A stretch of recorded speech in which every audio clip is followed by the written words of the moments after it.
بس جب وہ رجوع لائے تو دونوں فریق میں عدل کے ساتھ صلح کرا دو اور انصاف سے کام لو کہ اللہ انصاف کرنے والوں کو پسند فرماتا ہے۔ مومن تو آپس میں بھائی بھائی ہیں، تو اپنے دو بھائیوں میں صلح کرا دیا کرو اور اللہ سے ڈرتے رہو تاکہ تم پر رحمت کی جائے۔ مومنوں، مرد مردوں سے تمسخر نہ کریں۔ ممکن ہے کہ وہ لوگ جن کا مذاق اڑایا جا رہا ہے ان سے بہتر ہوں، اور نہ عورتیں عورتوں سے تمسخر کریں۔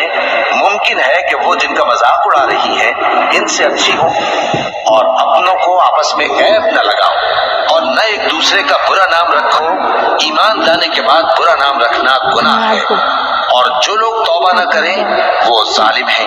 اے اہل ایمان، بہت گمان کرنے سے پرہیز کرو کہ بعض گمان گناہ ہے، اور ایک دوسرے کے حال کا تجسس نہ کیا کرو، اور نہ تم میں سے کوئی کسی کی غیبت کرے۔ کیا تم میں سے کوئی اس بات کو پسند کرے گا کہ اپنے مرے ہوئے بھائی کا گوشت کھائے؟ اس سے تو تم ضرور نفرت کرو گے، تو غیبت نہ کرو اور اللہ کا ڈر رکھو۔ بے شک اللہ توبہ قبول کرنے والا ہے، مہربان ہے۔ لوگوں، ہم نے تم کو ایک مرد اور ایک عورت سے پیدا کیا اور تمہاری قومیں اور قبیلے بنائے تاکہ ایک دوسرے کو شناخت کرو۔ بے شک اللہ کے نزدیک تم میں زیادہ عزت والا وہ ہے جو زیادہ پرہیزگار ہے۔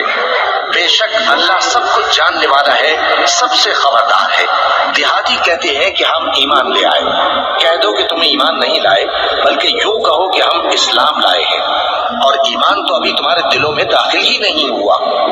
اور اگر تم اللہ اور اس کے رسول کی فرما برداری کرو گے تو اللہ تمہارے اعمال میں سے کچھ کمی نہیں کرے گا۔ بے شک اللہ بخشنے والا ہے، مہربان ہے۔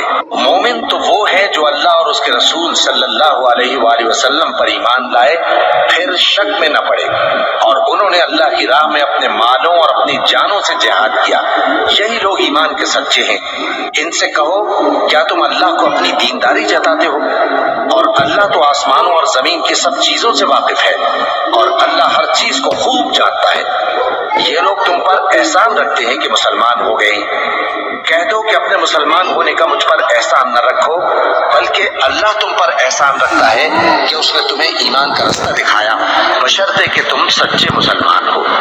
بے شک اللہ آسمانوں اور زمین کی پوشیدہ باتوں کو جانتا ہے۔